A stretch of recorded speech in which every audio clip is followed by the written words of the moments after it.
don Diego Lainz, que es precisamente director de banca privada en Cantabria de esta entidad. También contamos con la presencia de don Fernando García como decano del Colegio de Economistas de Cantabria, que por supuesto también agradecemos su presencia.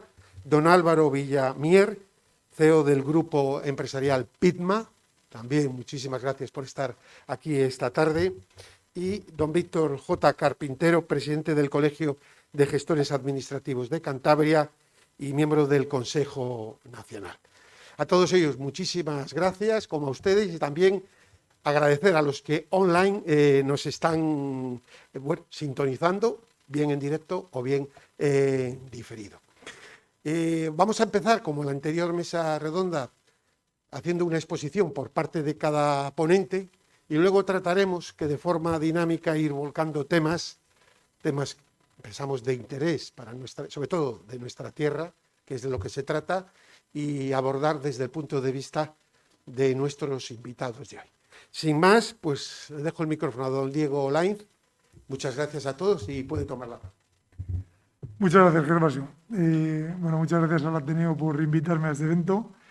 Y nada, sin demorar más esto, voy a dar una pequeña, aunque mi sector es el banco, mi sector es la banca privada, yo voy a tratar de dar unas primeras líneas de cómo va la economía de Cantabria desde nuestro punto de vista. Aunque a día de hoy todavía no tenemos datos oficiales, Cantabria parece que va a cerrar el 2020 algo mejor que la media nacional, por varios motivos que voy a enumerar y que muchos de nosotros ya sabemos, ¿no? O sea, tenemos una mayor proporción de empleo público en la región, tenemos un menor peso en ciertos sectores, como por ejemplo la hostelería. Otras regiones de España tienen un peso mucho más grande. Tenemos un menor apalancamiento de familias y empresas, y esto creo que también se ha notado, sobre todo en los peores momentos de la crisis por la pandemia. Y tenemos también un mejor comportamiento, o hemos tenido en el 2020 un mejor comportamiento del turismo, sobre todo en los meses de verano, impulsado sobre todo por el turismo nacional, ¿vale? Y también ha habido una ligera mejoría en la evolución de las exportaciones, ¿vale? Ha habido menor destrucción de empleo en Cantabria que en otras regiones de España, y esto, pues bueno, son datos positivos que luego probablemente saltarán aquí a la luz en la mesa redonda. De cara a 2021 y lo que se nos viene por delante, ¿vale? Pues lógicamente la región debe tratar de impulsar el crecimiento con vistas a largo plazo, ¿vale? Tenemos una población envejecida, tenemos una menor tasa de actividad del mercado laboral que otras regiones del país. O sea, tenemos menos gente trabajando, o sea, menos población activa respecto a la población potencialmente activa, o sea, menos gente trabajando respecto a la gente que está en edad de trabajar y podría estar trabajando. Pero hay oportunidades, hay que tratar de impulsar y modernizar nuestra economía. Hay ayudas de la Unión Europea, ayudas muy importantes que hay que aprovechar. O sea, todos los gobiernos y todas las instituciones están aportando grandes cantidades de dinero que hay que estar hábiles, hay que estar rápidos para captarlas y aprovecharlas, ¿vale?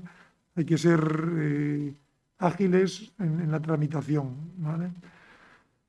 Y lo importante, pues contar con un entorno regulatorio estable, que sea flexible y que sea ágil para canalizar todas estas ayudas y poder llevarlas adelante y que den buenos resultados.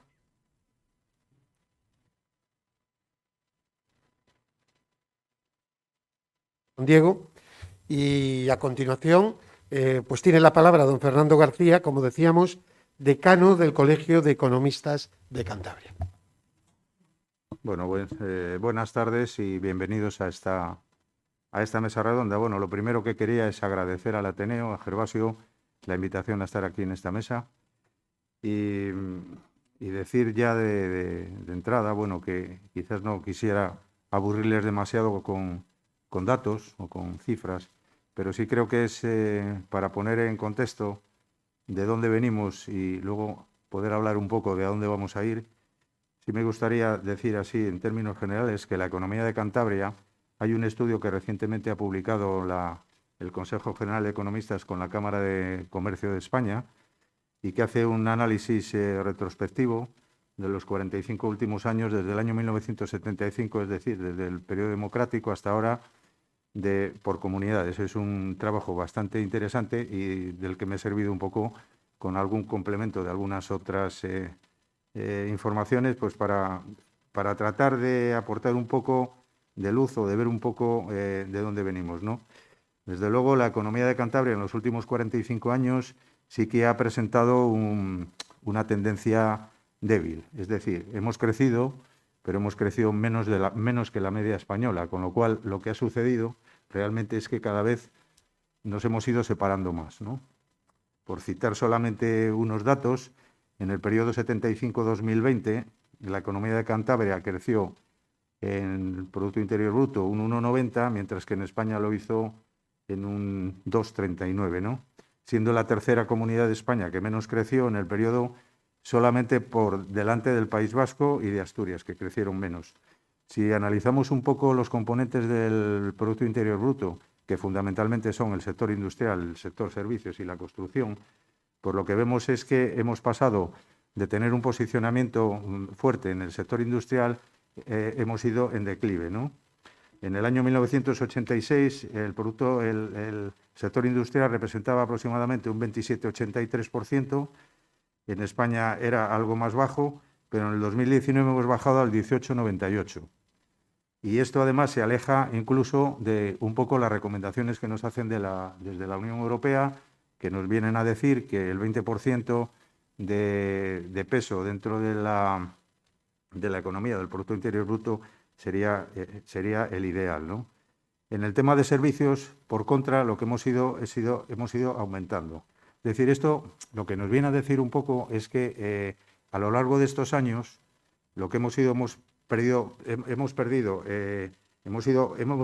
decreciendo en el crecimiento del Producto Interior Bruto, pero el problema principal es que hemos ido aumentando en otros servicios, en otras actividades económicas que aportan poco valor. Es decir, nosotros los economistas creemos que el sector industrial es fundamental porque ejerce un efecto tractor sobre el resto de sectores. Teníamos un peso importante, solamente superado por Aragón, Navarra, el País Vasco y La Rioja. Esto es así, pero hace 30 años éramos casi líderes en cuanto al peso industrial. El sector servicios, como decía antes, ha pasado del 54% en el año 86, pues que representa ahora el 63%, ¿no?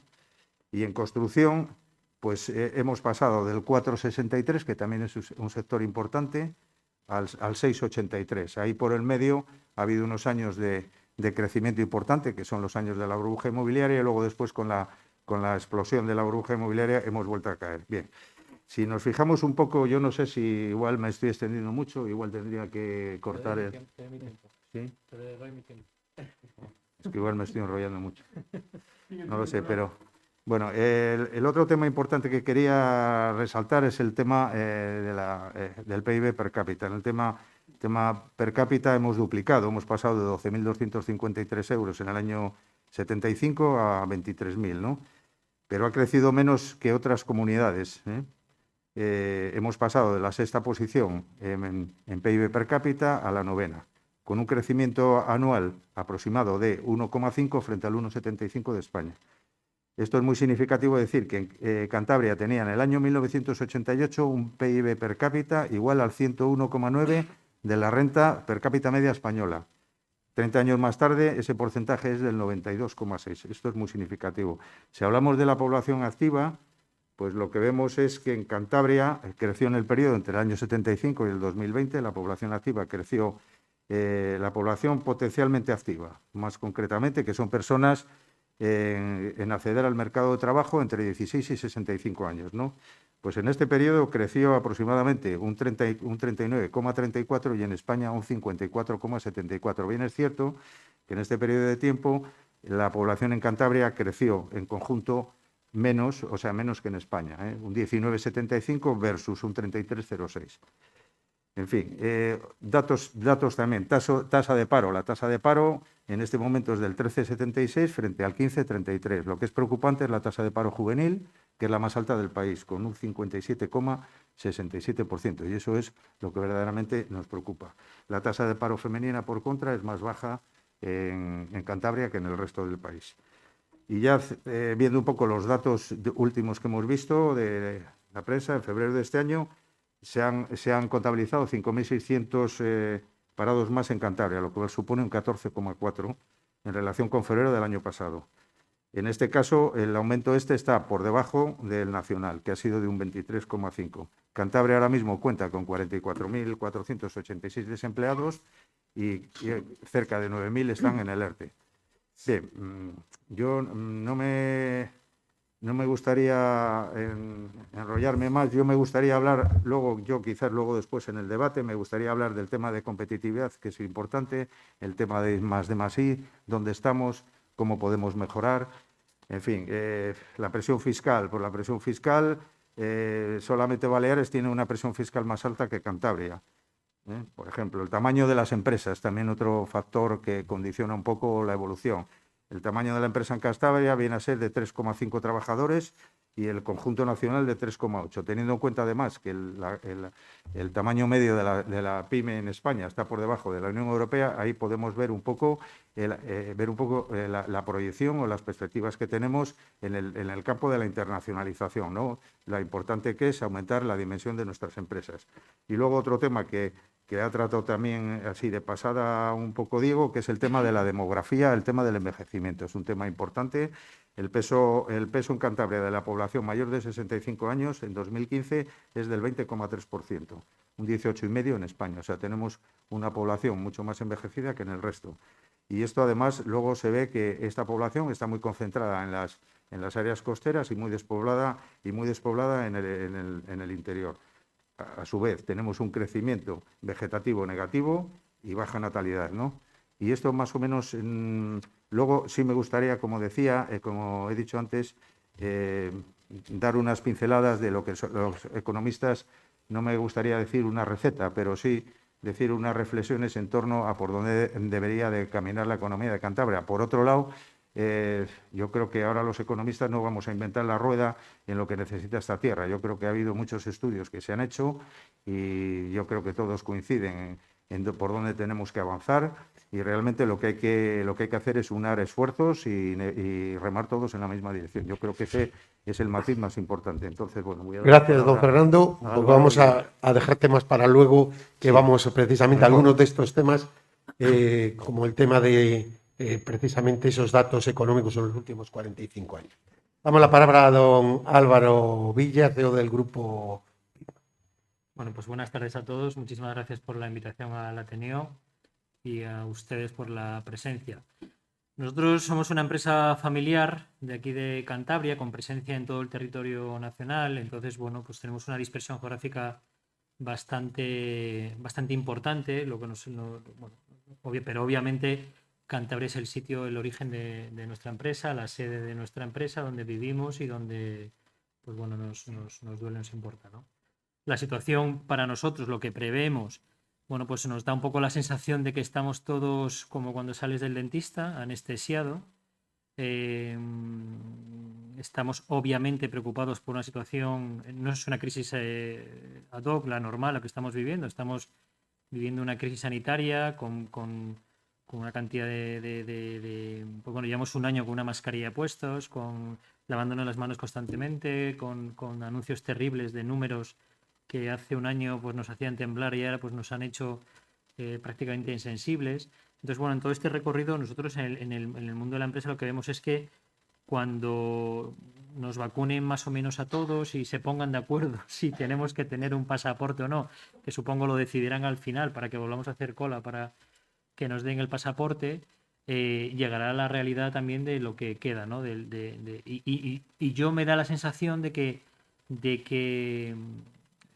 nuestros políticos o la gente que dirige un poco los designios de la sociedad, pues como han gestionado todo, me da un poco de respeto, ¿no? de lo que nos viene encima, ¿no? los números del paro son tremendos, coincido con los datos, bueno, los datos de Fernando, que son los que todas las mañanas yo me levanto con mucha ansia, hacia las 10 de la mañana ya me empiezo a decaer cuando empiezo a ver algún dato y a la hora a mediodía llego ya prácticamente destrozado, ¿no?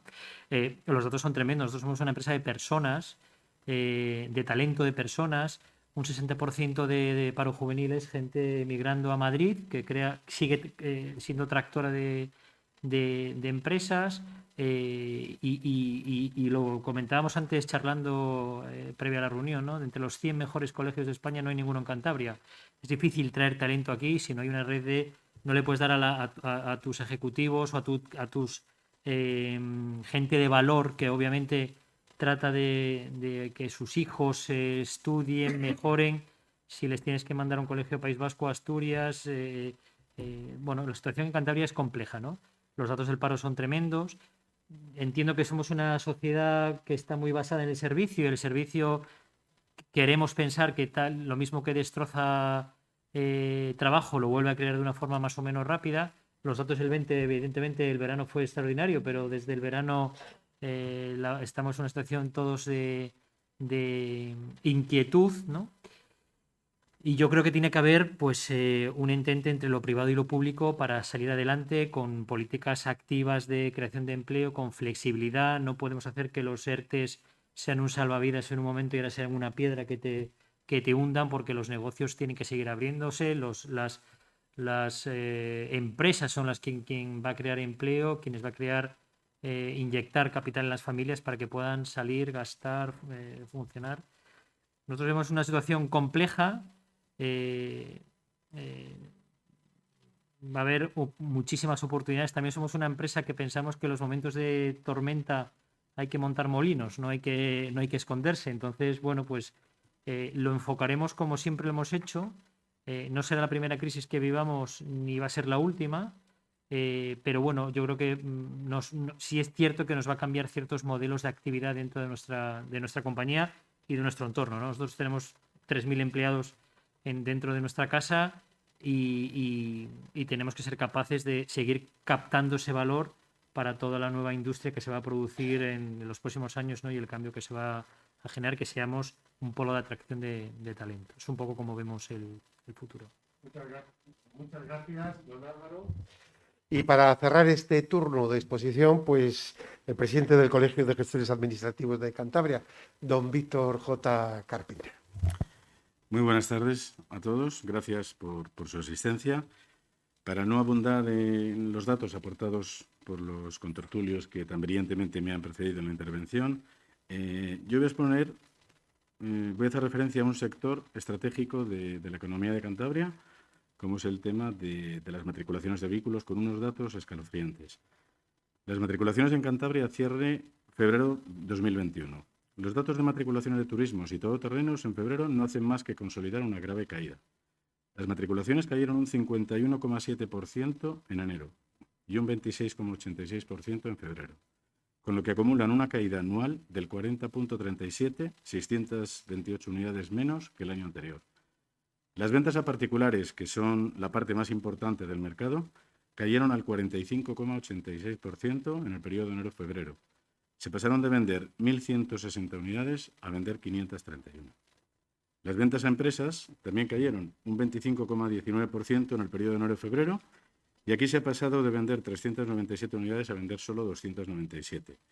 En el caso de las ventas a empresas hay que tener en cuenta que el efecto de las automatriculaciones hechas por los concesionarios es muy importante.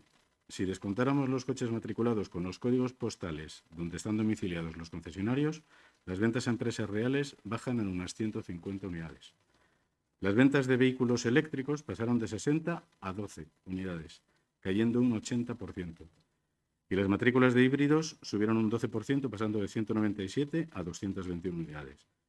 Estos datos tan significativos espero que ayuden al Gobierno regional a hacerse una idea de la difícil situación que está atravesando el sector de la automoción y de la necesidad de un plan que impulse e incentive la demanda en Cantabria.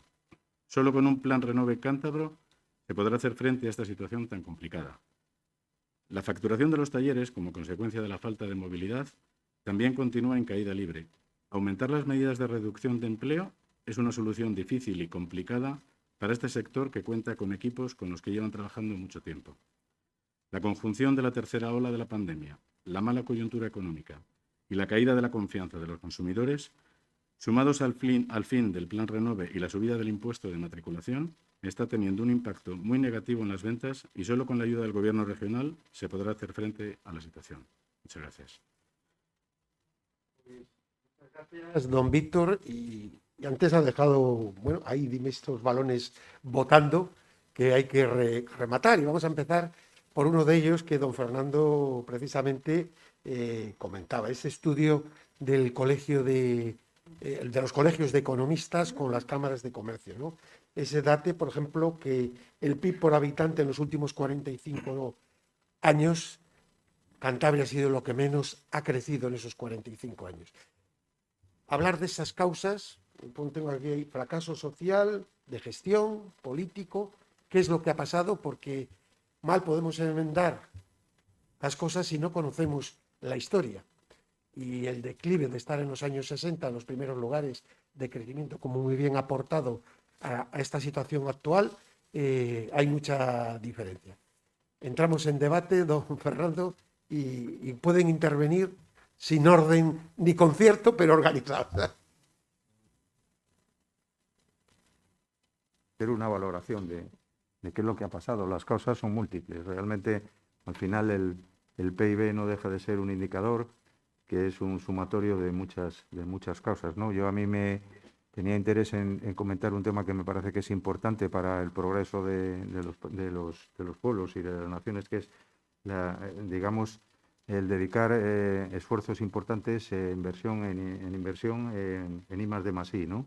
Entonces, cuando vemos el gasto que hemos dedicado en Cantabria y lo comparamos con otras regiones, pues vemos que estamos muy mal, ¿no?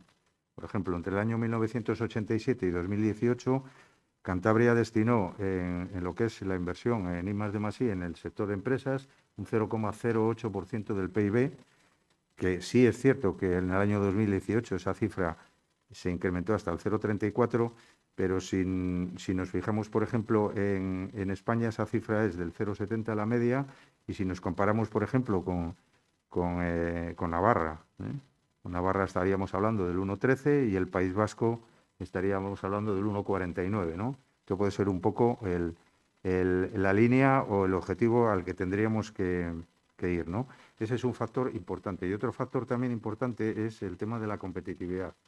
Hace todos los años el Consejo General de Economistas publica un informe de competitividad por regiones, ¿no? Entonces, bueno, a modo de resumen, cabría decir que Cantabria presenta unas condiciones del entorno y un estilo de vida favorables para lo que es la retención del talento. Eso es importante a la hora de hablar de competitividad. Importante retener el talento y, sobre todo, atraer, ¿no? Porque ahí es donde tenemos dificultades, en atraer talento, ¿no? Estamos un poco representando un poco la media española, y se sitúa cerca de esta, tanto a nivel global como por pilares, porque esto hay un análisis desagregado, ¿no? Por ejemplo, destaca en capacidades y vocaciones técnicas.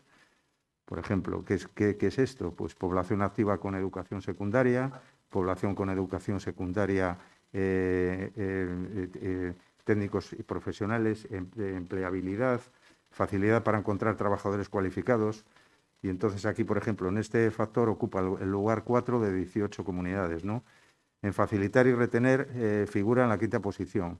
En facilitar indicadores tales como en el entorno negocios y trabajo, gestión profesional, políticas activas de empleo, la relación paga-productividad, estilo de vida, seguridad, importante, ahí está en el primer lugar, protección, medio ambiente y médicos por 100.000 habitantes. Estas variables nos sitúan de las 18 comunidades en la 5ª posición.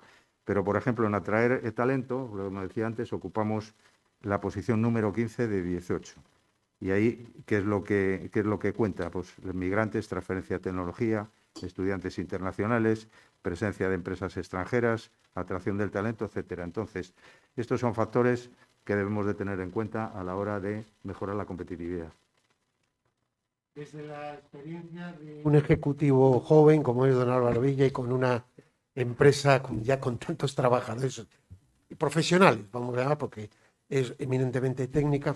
¿Qué dificultades se ven operar desde Cantabria para poder captar otras empresas de otros sectores, también sectores tecnológicos, etcétera, I+D, que pudiera tirar de nuestra economía con alto valor añadido en sus productos?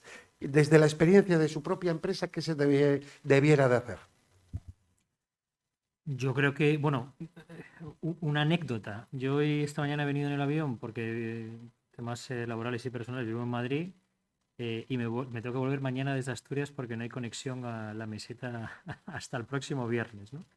Eso parece que no, pero no es un factor de atracción el que tengas que hacer 4 horas de coche para llegar hasta aquí desde Madrid, vamos, que tampoco es muy complicado. Yo creo que hay una buena relación con la universidad, yo creo que el talento sí somos capaces de captarlo, nosotros más o menos somos capaces de generar talento, pero sí estoy de acuerdo que las condiciones de vida son extraordinarias en Cantabria. Lo que tenemos que preguntarnos es si es para el retiro o para la labor, ¿no? Aquí se vive muy bien, eso es evidente, pero uno empiezas a dudarnos y si se ve muy bien cuando pues se ha acabado tu época profesional. Bueno, yo creo que tenemos que ser capaces de centrarnos en sectores estratégicos de lo que viene en el futuro para traer valor y sobre todo crear las condiciones fiscales, profesionales, vitales para hacerlo. Nosotros no es lo mismo llevarse a una sede nuestra a alguien de Madrid a Málaga que de Madrid a Santander, lo cual debería ser todo lo contrario bajo mi punto de vista, ¿no? Pero las condiciones allí son muy diferentes. Yo creo que tenemos que ser capaces de crear una estructura social que sea capaz de atraer gente joven, no como yo, gracias por el piropo, pero la máscara ha hecho aquí su trabajo, su otro trabajo, pero sí ser capaces de captar talento para venirse a vivir aquí y entender esto como un lugar donde puedo construir una vida, ¿no?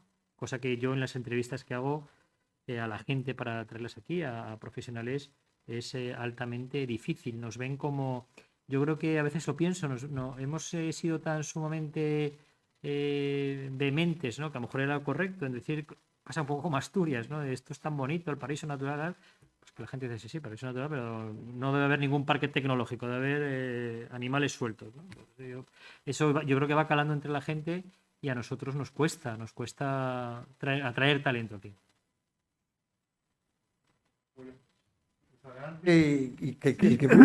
Yo aprovechando en relación al talento, si quería aportar o comentar, es que la clave yo creo que también está en crear ese talento y para ello es muy importante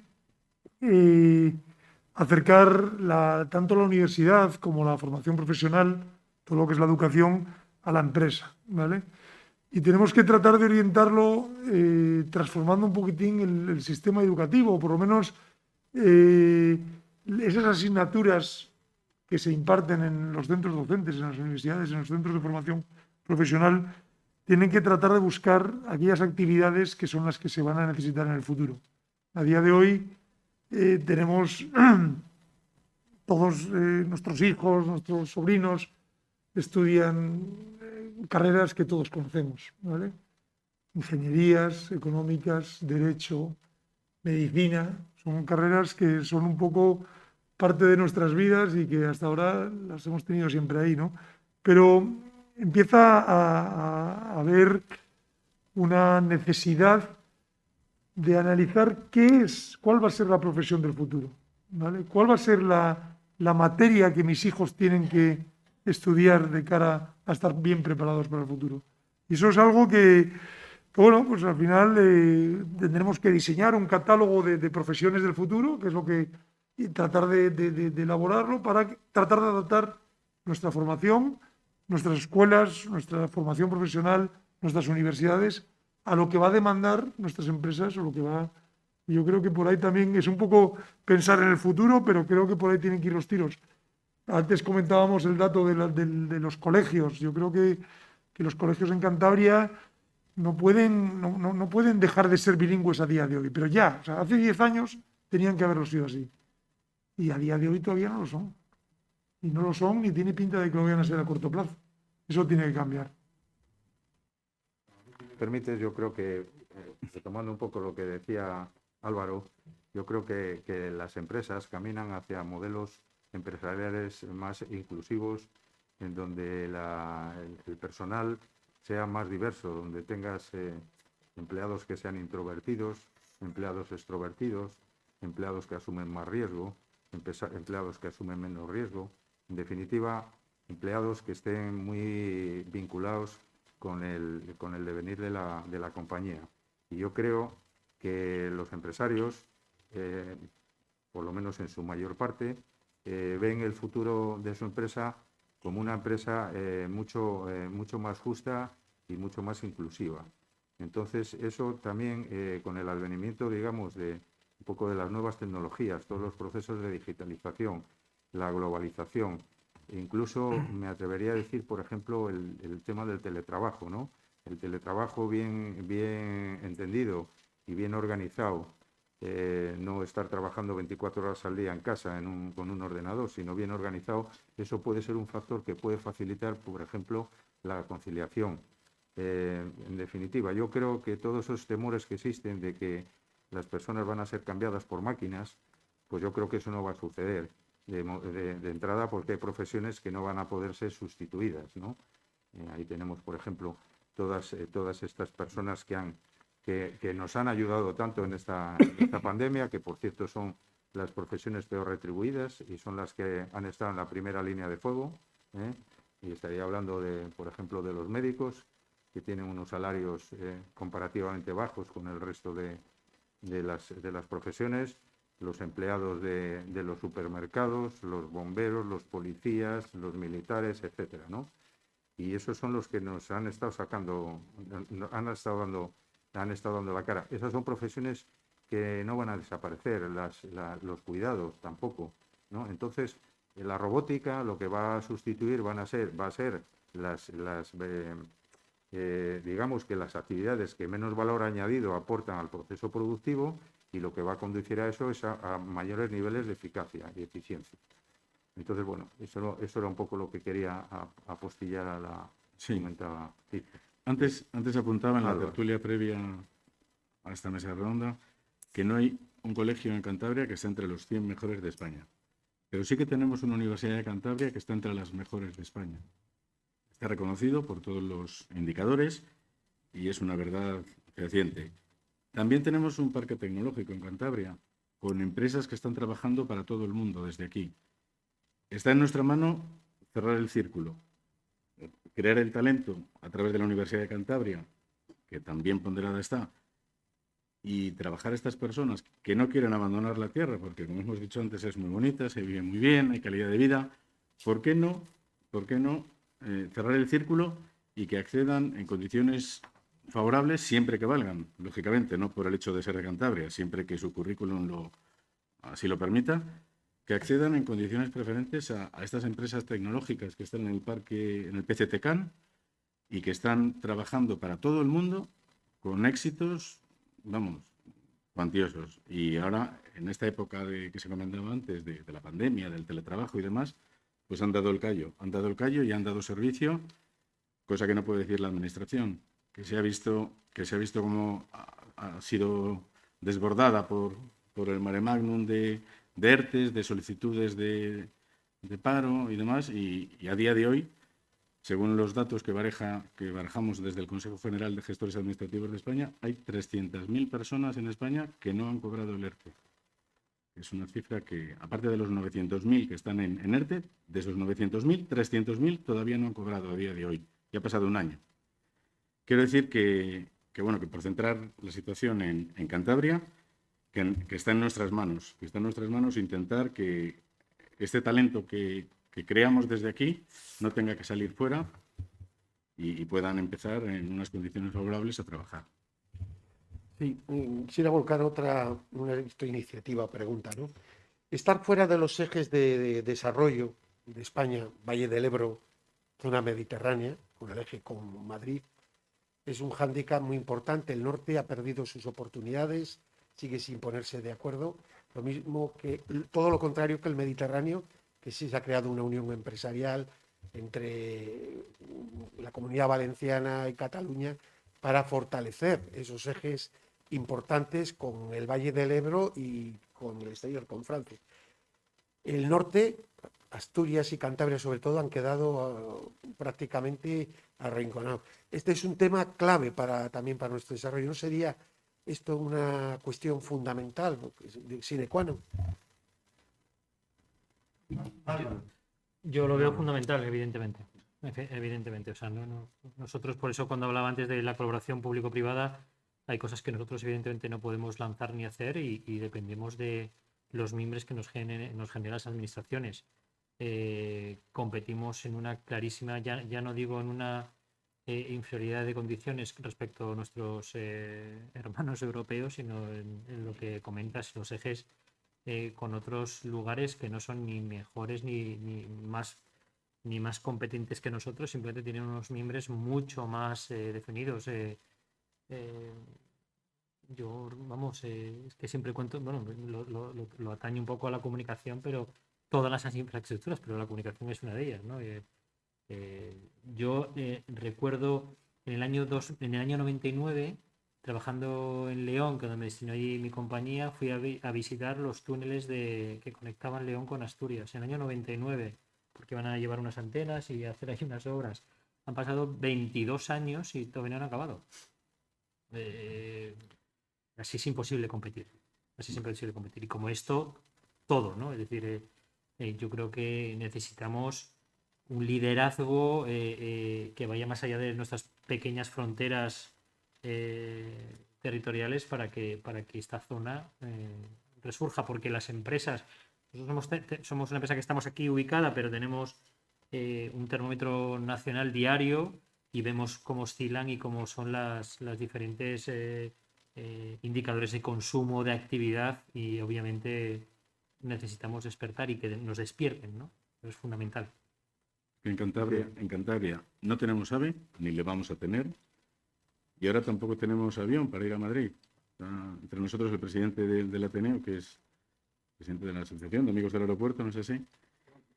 Bueno, perdón, miembro de la asociación, la extendía rápidamente.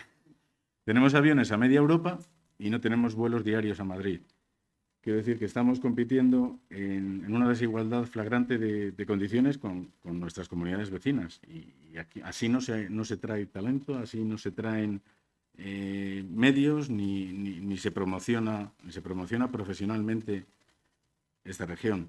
Quiero decir que habría que hacer un esfuerzo y en vez de subvencionar tantos aviones a media Europa, que ahora con la pandemia pues no se puede viajar, con todo el dinero que cuestan, pues tener 2 vuelos diarios a Madrid, como teníamos hasta 4 en algunas ocasiones. Tampoco ha habido 4, simplemente un avión por la mañana y otro por la tarde para poder venir a Madrid, hacer las gestiones laborales y poder volver. Tren es imposible, porque llegas a las 11 de la mañana a Madrid. Cuando quieres llegar a una reunión son las 12 y ya se te ha pasado la mañana. Y a las 6 tienes que ir corriendo al tren, para volver. No es un viaje efectivo, te requiere siempre hacer noche, con todos los gastos que eso genera y las incomodidades de desplazamientos y de tiempo. Quiero decir que también es una demanda que se hace a la Administración regional que fomente estas vías de comunicación con la capital de España. No estoy hablando ni de Palma de Mallorca, ni de Canarias, ni de Lanzarote. Con Madrid, que es una condición sí o sí para poder trabajar en buenas condiciones. Bueno, lógicamente, simplemente por insistir un poco en todo esto, efectivamente la situación de Cantabria en cuanto a comunicaciones en este momento es caótica, sí es cierto, y por poner un grano positivo, o sea, la situación ha cambiado mucho en este último año, puesto que la pandemia ha recortado mucho los vuelos, ¿no? La tecnología cambia mucho todos estos aspectos, porque lógicamente las fronteras, la orografía de Cantabria es complicada, pero la tecnología eso le da igual, ¿no? La tecnología llega a todos sitios y con la tecnología se evitan muchos desplazamientos, lógicamente, pero cuando queremos tener talento, cuando queremos tener gente trabajando en nuestra región que pueda desplazarse cómodamente los fines de semana y tal, pues lógicamente necesitamos mejorar las infraestructuras y sobre todo las aéreas, porque lo que está claro es que el AVE no le toca a Cantabria, pues mientras tengamos esta población, pues no le toca. Don Fernando se ha hablado de capital, antes del capital humano, y de capital también teniendo en cuenta las provincias limítrofes que juegan con otras ventajas. El fuerte endeudamiento de la comunidad puede lastrar el futuro a la hora de ser también desde las instituciones un elemento tractor al tener poca capacidad financiera.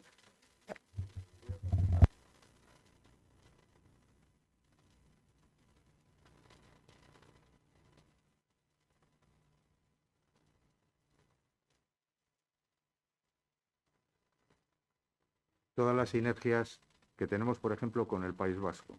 El País Vasco tiene una industria muy potente y nosotros deberíamos de pensar un poco en colaborar con otras regiones para aprovechar esa sinergia y mejorar, ¿no?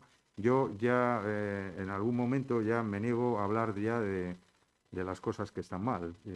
El diagnóstico está hecho, pero yo creo que tenemos una región en la que se puede confiar, con un capital social de primera calidad. Yo creo que tenemos que mirar hacia adelante. Y la Administración está donde está.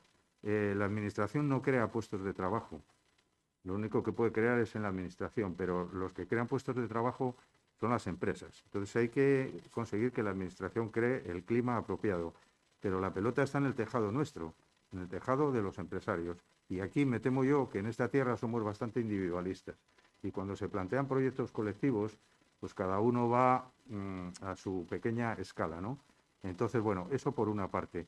Con respecto al endeudamiento que citas, te decía antes de empezar la conferencia que yo creo que todo eso hay que relativizarlo. Es decir, el endeudamiento al final, cuando lo mides y lo comparas a nivel internacional, cómo estás en relación con otras naciones, pues lo que haces es lo divides por el Producto Interior Bruto, porque al final las cantidades absolutas no te dicen nada. Entonces, si nosotros en Cantabria tenemos un nivel de endeudamiento elevado comparativamente como le teníamos hace años, si conseguimos elevar el Producto Interior Bruto, pues ese cociente va a bajar, ¿no? Entonces, lo importante es si tienes capacidad para pagar el servicio de la deuda, de ese endeudamiento, ¿no? Pero en principio no es un tema que me preocupe. Hay regiones que están muchísimo más endeudadas que nosotros, la Comunidad Valenciana, por poner un ejemplo. Hay países que están súper endeudados y son países muy desarrollados, como puede ser Japón, se me ocurre que tiene una deuda del 200%, o Bélgica, que tiene una del 100 y pico.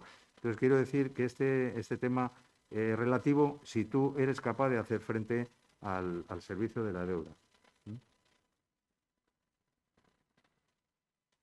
En este sentido, no solo resaltar que este elevado endeudamiento se amortigua un poco en la actualidad con los actuales niveles de tipos de interés, que lógicamente niveles de tipos de interés muy bajos permiten afrontar ese servicio a la deuda con más comodidad, siempre y cuando haya crecimiento, siempre y cuando haya generación de ingresos y de flujos para repagar la deuda.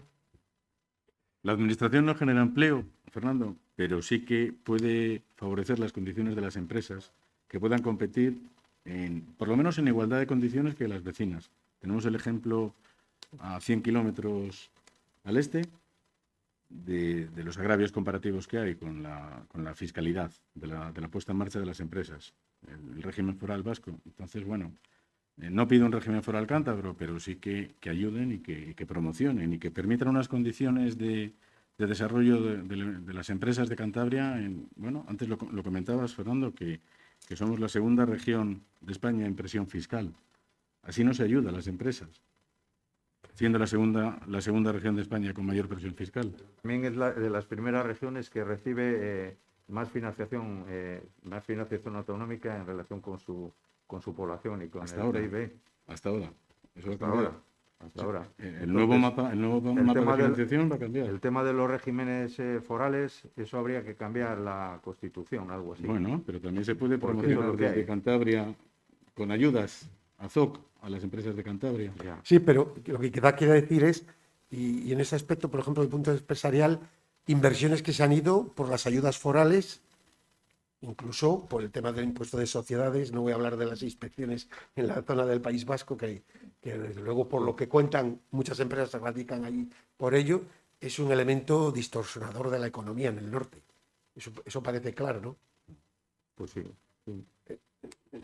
Sí, sí, las ventajas fiscales son las que son, eso está claro, ¿no? Pero hay que competir con eso. Bien, y hablamos del futuro. Una empresa que sigue creciendo, que aporta valor añadido a Cantabria. Y hablamos un poco también desde su perspectiva, cómo está enfocando este difícil año y cómo enfoca desde su punto de vista el futuro de Pitman. El futuro es excepcional. A nosotros no nos cabe otra forma de verlo. Vamos a tener muchísimas oportunidades en el año 2020 para nosotros. Nosotros somos una empresa ya con una cultura de teletrabajo, una cultura digital bastante incrustada en nuestro ADN. Soportamos de una forma excelente el año 2020 y nosotros somos una empresa deslocalizada en Cantabria porque tenemos negocios por todo el territorio. Tenemos negocios fuera de España y nosotros solo vemos oportunidades delante. Es decir, es que aparte tampoco tenemos muchas más opciones. ¿Cómo lo vamos a hacer?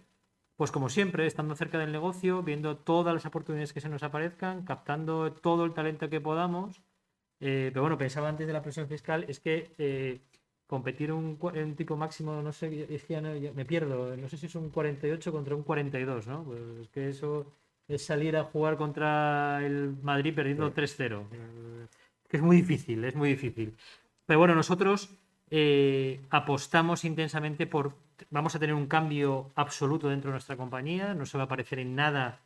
La compañía del 2008 no se parecía en nada a la que fue en el 2014, la del 14, la del 20 y la del 20, la del 25. ¿Cómo? Es que nuestro formato es muy fácil, es coger gente de valor, darle proyectos y estar encima de ellos. No tenemos otro truco. No. Esperamos el futuro para nosotros será muy brillante. Gusta escuchar estas noticias en medio del panorama general. Yo quisiera preguntar a don Diego Lain el tema que se está hablando continuamente ahora de la mora que se puede formar en diferentes entidades bancarias debido a la crisis, a la quiebra de empresas. ¿Ve que esto puede ser un peligro también en Cantabria o Cantabria no está muy afectada por ello? Bueno, un poco en general, en el sector, en la actualidad, está muy bien posicionado para soportar un empeoramiento en las condiciones económicas de empresas y particulares que puedan generar aumentos en las tasas de mora. O sea, ahora mismo la tasa de mora de la banca está en torno al 3, al 4%, son tasas muy razonables.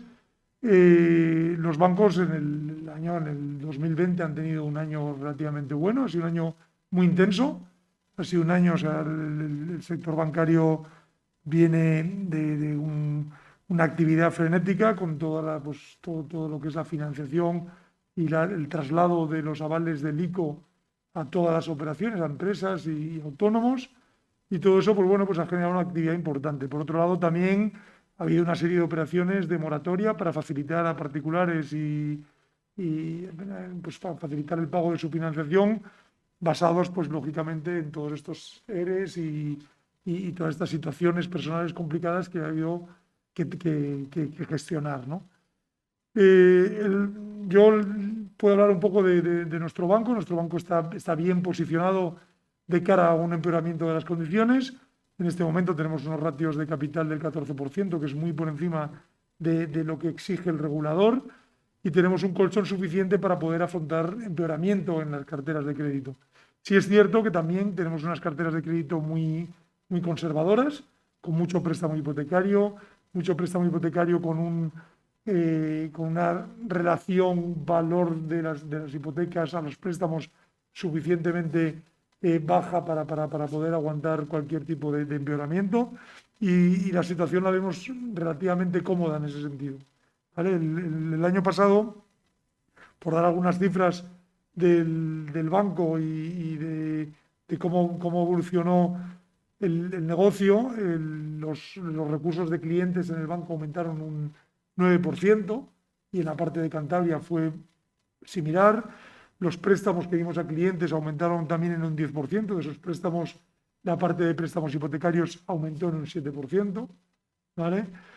Y, por ejemplo, la parte del ahorro y los fondos de inversión, aumentamos la inversión de nuestros clientes en fondos de inversión, aumentó en 2020 en un 20%. Todo esto nos hace ser relativamente optimistas de cara a 2021, puesto que estamos en una situación de partida buena.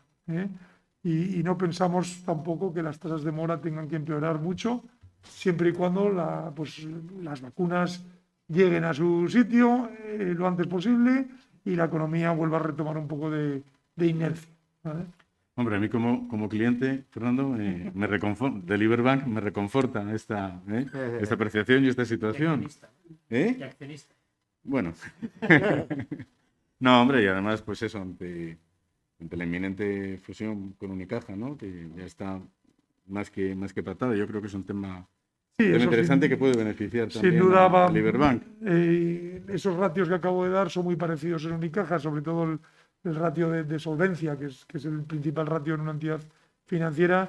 Tanto Unicaja como Liberbank estamos en la parte alta del ranking de las entidades financieras, y la unión de estos dos bancos generará un ratio de solvencia también cercano al 13-14%, con lo cual afrontamos el futuro con bastante tranquilidad. Antes, don Fernando ha aportado un dato muy interesante, quisiera un poco profundizar en ello, la atomización de la empresa Cántara, 2, no sé si ha dicho 4 del personal por empresa. Yo creo que esto es un dato, ¿qué reflexión sobre ello? ¿Este es un aspecto positivo o negativo desde su punto de vista?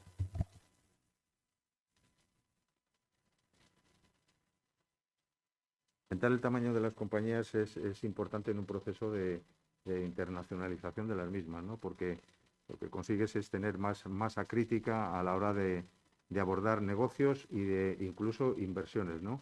Entonces esto es problemático en España, porque decía antes que el tamaño medio de la pyme en España está por debajo de la media europea y la media de Cantabria está por debajo de la media española.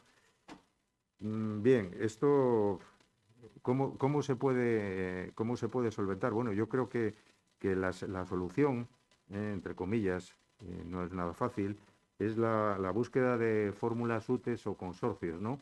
Ahora he tenido la oportunidad, nosotros participamos en un clúster de industrias de la defensa, y al que participan precisamente 40 compañías, que son todas pequeñas o micropymes en el sector de la defensa.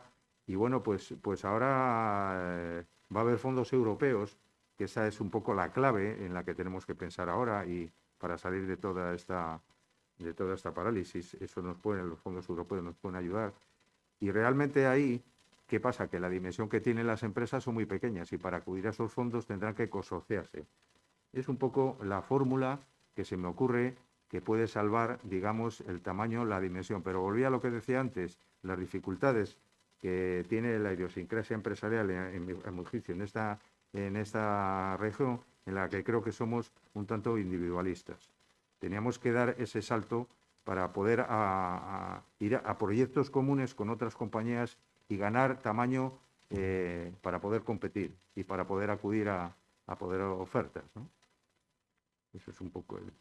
Hemos tocado un tema que afecta también mucho al norte de España, que es el tema del coste de la energía, que respecto a los competidores, en este caso de Francia, del sur de Francia, las empresas importantes que consumen mucha energía, tienen unas diferencias de tarifas tremendo que puede llevar incluso a la ruina de esas compañías. Este es un problema que afecta sobre todo a las empresas instaladas en el norte de España. Aquí tenemos, no hay que decir nombres, algunas empresas con alto consumo de energía eléctrica, y en Galicia y en Asturias. Este es un problema latente y que hay muchos puestos de trabajo en juego en este momento.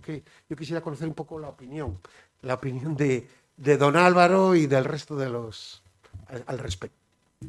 Bueno, en este caso tengo el corazón partido. porque nosotros, a través de nuestra comercializadora de Aldro, proveemos de los mejores precios del mercado. No quiero aquí hacer una campaña de marketing, pero la voy a hacer. Generamos energía renovable con nuestros 140 pequeños megavatios de energía solar y estamos absolutamente entusiasmados, ¿no?, con el nuevo vector que se está produciendo de un cambio absolutamente general de nuestra sociedad, ¿no?, con el cambio de la producción de la energía y después vendrá la siguiente derivada, ¿no?, que es el almacenamiento de la energía. Pero bueno, una vez hecho el anuncio de Aldro y que me encanta que poder haberlo hecho, efectivamente. Lo que pasa es que nosotros ahí tenemos menos exposición porque, bueno, no tenemos una industria que consuma energía en el norte de una forma importante, ¿no? Pero sí, evidentemente, como vecinos y como partícipes de la sociedad, evidentemente, los precios de la energía y las tarifas, los peajes están destrozando muchísimos negocios y yo creo que ahí es donde han de poner foco nuestros políticos para intentar resolver ese problema porque no depende de nosotros. Nosotros ahí poco podemos hacer, ¿no? La competitividad ahí es absolutamente inaceptable para las empresas de todo el arco norte, ¿eh? De todo, absolutamente de todo. Sí, nada, yo totalmente de acuerdo con lo que ha dicho Álvaro, con lo que has dicho tú. Efectivamente, el precio de la energía es un precio inasumible para competir en condiciones razonables. O sea, eso está claro. Pero dicho esto, yo creo que una de las cuestiones que se plantean de cara a futuro, y que también lo ha tocado de pasada Álvaro, es un poco el tema de las energías renovables. Es decir, los fondos Generation, los Next Generation, que para España van a representar de donde de 140.000 millones de euros, eso han abierto dos vías o dos. Una es la energía verde y el otro la digitalización. Entonces, el tema de las energías renovables yo creo que va a ser un factor importante a la hora de mejorar, ¿no? Ahora estamos viendo que hay dos proyectos. El otro día he visto que hay una compañía que habla de algo del almacenamiento de energía, la criogénesis y todas estas historias, que es esta Highview Power, ¿no?, que habla de unas inversiones de en torno a 300 o 315 millones.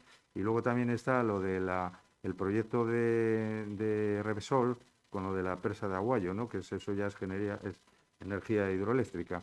Bueno, pues también son temas en los que nos tenemos que apalancar y conseguir parte de esos fondos para poder hacer un desarrollo de energías renovables, que eso sí que puede crear puestos de trabajo importantes. Yo creo que es un tema de competitividad, o sea que al final tanto el coste de la energía como el coste del personal, estamos en un entorno muy competitivo, muy complicado, tenemos mucha competencia de países del este de Europa, de Asia, y tenemos que poner nuestro tejido empresarial e industrial en las mejores, para jugar la carrera con las mejores condiciones posibles, ¿no? Y para eso se trata de competitividad, o sea, el precio de la energía tendrá que ser bajo, los salarios tendrán que ajustarse a las posibilidades para poder llegar al mercado en buenas condiciones. Es que el precio de la energía no hace falta bajarle, si con ajustar la tasa impositiva a los niveles de nuestro entorno europeo ya estábamos bajando del orden del 40% el precio de la energía. El 60% son impuestos y nuestro entorno está entre el 10 y el 14%, en Francia, en Portugal. Quiero decir, claro, salimos con una desventaja competitiva de partida increíble. Eso, bueno, pues eso depende de nuestros dirigentes, que se adapten al entorno europeo también, a la presión impositiva. Y dicho lo cual, entre colocar una placa fotovoltaica en Dos Hermanas o en Polanco, pues no hay que ser ingeniero para decidir dónde colocarla, pero si colocas un molino de viento, pues tampoco hay que ser experto, y aquí, no, sin embargo, hemos decidido no tener, ¿no? También hemos de decidir cómo lo queremos articular. Precisamente le iba a preguntar a don Álvaro y a los demás, yo creo que es un campo en el que Cantabria podría tener muchísimas posibilidades, los parques marítimos eólicos. Bueno, en Escocia, etcétera, con un mar con vientos muy fuertes, etcétera, pero vemos que el problema legislativo es muy grande, ya lo vemos también en los terrestres, que serían los marítimos, pero sería una riqueza tremenda para Cantabria. Yo Teniendo creo. como tenemos en Cantabria una empresa como Dejima, que está poniendo molinos en el mar en toda España. En Canarias lo ha llenado de molinos, de un parque eólico marítimo. Aquí pusieron uno enfrente de la segunda playa del Sardinero, pero bueno, con el temporal Filomena y demás nos le llevó por delante, ¿no? Pero quiero decir que tenemos aquí, un poquito volviendo a la idea inicial, tenemos la Universidad de Cantabria, que es una de las mejores de España, tenemos el Parque Tecnológico de Cantabria. Pues si tenemos viento, tenemos mar y tenemos una empresa que hace molinos en Cantabria, ¿por qué no sumamos sinergias y apoyamos a lo nuestro un poquito? Yo no sé si los miembros de la mesa, los invitados, a los que les agradezco de verdad mucho su presencia, y me supongo, perdón porque estoy dando la espalda a los invitados, que me voy a poner de pie, que habrá alguna pregunta, perdón por estar de espalda. Si quieren hacer alguna pregunta a algunos de los ponentes, pues encantado, seguro que la contestan.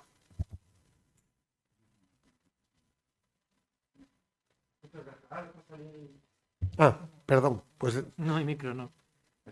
Le escucharemos, ¿no? Pues si se levanta o le llevo el micrófono, porque así se le va a oír. Ah, ¿no? No llega. Vale, vale. En los últimos tiempos se ha ideado una posibilidad de conocer unas zonas pobladas que también en nuestra provincia afectan a la parte que no es el litoral. Se ha hecho una, no sé si llama de publicidad o nada de atención, y no se ha hablado de este tema para nada, y me parece que es interesantísimo. En todas partes, pero en Cantabria en concreto, creo que lo estamos tratando evidente. El territorio digital y todo esto que está saliendo ahora, ¿no? Además se está promocionando en Cantabria, sí. De la posibilidad de la generación de energía y tal, pero hay varios temas más y varias direcciones en las que se podría resolver a la vez de crear trabajo y de solucionar la despoblación. Totalmente de acuerdo con su apreciación, pero yo creo que quien tiene que responder esta pregunta es Álvaro, que son especialistas en colocar fibra en todos los rincones de Cantabria y se la ha puesto para empujar. Bueno, el problema de la población yo creo que depende también de la... O sea, Cantabria no es una población, no es una comunidad o un espacio tan grande como para que no se interconecten entre la zona rural y la población, digamos, urbana. Yo creo que lo que necesita Cantabria son empresas que articulen ese tejido y en el fondo desde el lugar más lejano a Santander, no sé cuánto puede haber, 60 kilómetros. Es decir, yo creo que las condiciones post-pandemia sí que van a hacer que la gente, esperemos, salga de los núcleos urbanos. Nosotros estamos en diferentes proyectos y hay alguno interesante de la Unión Europea para la articulación de una vida mucho más cómoda con fibra, con energía, con que lo haga, que la generación en lugar de ser concentrada sea dispersa y que eso se pueda hacer mucho más cómoda la vida.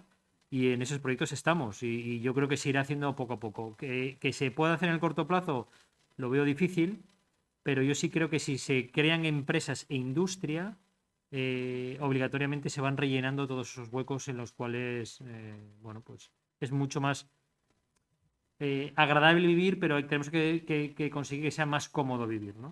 Que es un poco también lo que tenemos que enjugar. Sí, porque efectivamente Cantabria pues tiene en la provincia, en los 102 municipios, pues muy diseminadas las poblaciones. No hay una masa crítica de habitantes que merezca la pena llegar con la fibra hasta allí, para una cabaña, para un poblado, tal. Ahí sí que se hace falta la cooperación, que se apuntaba antes, público-privada también, que accedan estas personas en igualdad de condiciones que los que viven en las grandes urbes de Cantabria a esas condiciones.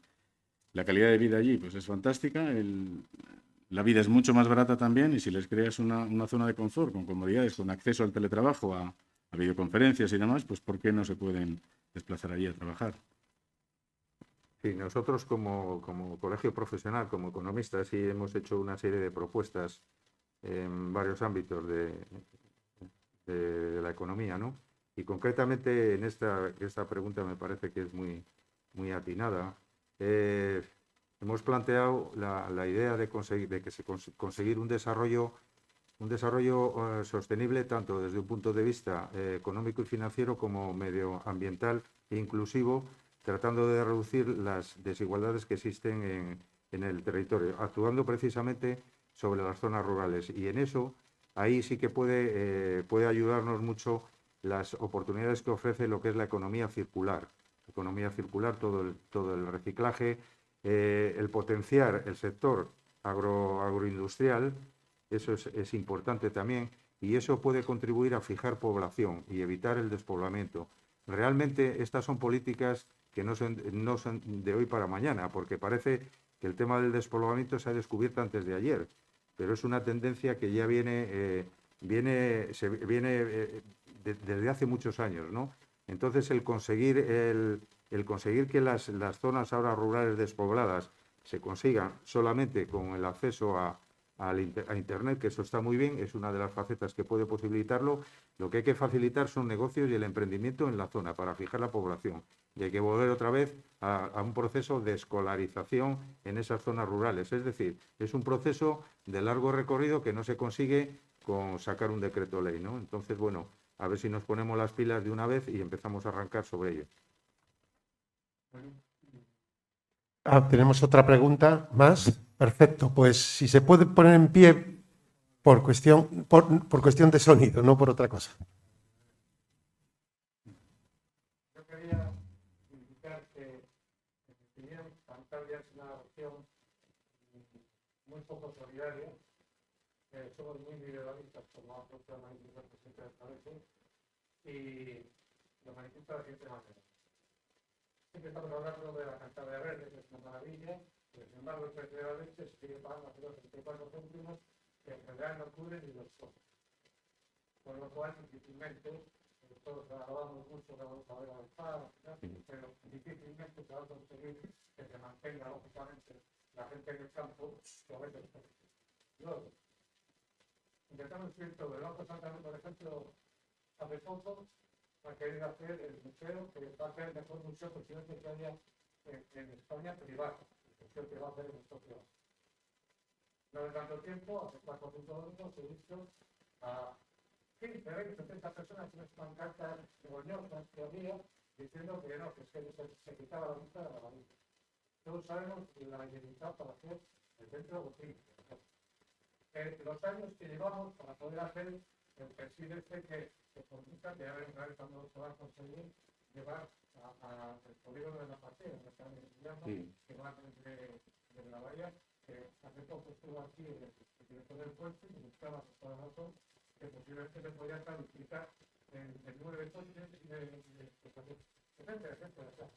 Aquí en Cantabria, en el tema que estábamos comentando de los pueblos rurales, yo hace tanto tiempo, fue uno de los tantos pequeños de los orgánicos, Estefanía, que es el primer testigo del país, decía que hay, personalmente, en un pueblo que suele vender en la zona de Nieva, le ponen internet, que él se viene a vivir a Cantabria, y luego, no por alabarle a algún poquito, porque es el pueblo de verdad que hace muchos años, todos de verdad que hace muchos años, y se identifica algún poquito diciendo que estaremos llevando los hijos a tercera división, cuando has puesto 20 millones de euros, más o menos en un balance, es que llevar a Pinque, pero no a perder, ¿no? O sea, es que somos una región complicada. Era una inversión en vacunas, pero no lo entendieron así.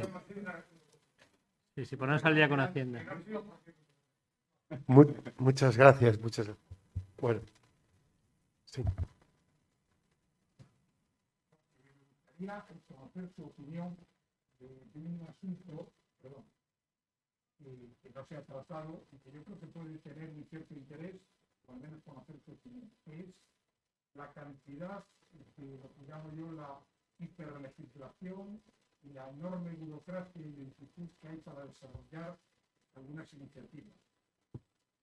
No sé hasta qué punto la lentitud de la administración en general y esa regulación que hace que para construir una cosa en un sitio haya que hacer numerosas consultas revisar planes urbanísticos, costas, tráfico aéreo, etcétera, etcétera, hasta qué punto eso está frenando o no el desarrollo de Cantabria. Es que no es solo para el tema de construcción, es para la puesta en marcha de una empresa, para poner en marcha un negocio.